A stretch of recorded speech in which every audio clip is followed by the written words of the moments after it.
karam chu nga hian nge ro ti Heu ram hoi ka voi khat mu na selfie lo kangu nia ka phone camera cha kha Facebook in upload don em min tek ulaw si lawang ka chung ten ram hoi flim chanam phal to lawa an lo hakalang WhatsApp status aba kan hmang lo mayang ichung te number ka call lo baka so huat chút tiếng tim man kan ni lo 145 ka hong nge yangai for huai si go tinga lila ni mai lo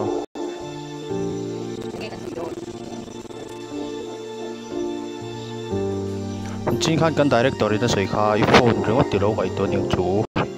kan in sual don kilmo anu ten pa halwa ani chuan ku wa I akem o ak e ku va chu ei photang ho ni chuan thu phatangu tu in nei em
phim cái này tu nuôi mắt thì ra lâu anh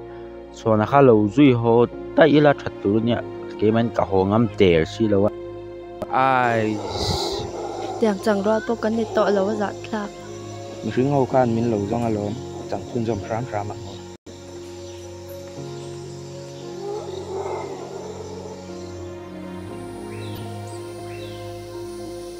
감사합니다. 감사합니다. 훈련이 lâu khói tệ.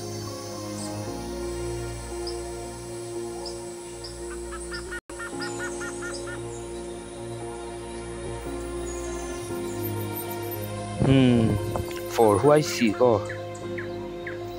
kan soi don kan chang pei to lo min yang ka ho hun 145 fa anun lo ho ngei ro ti angai lo comment section ha ka fan san tam lu tu la ti top lawang ti raw boy So what?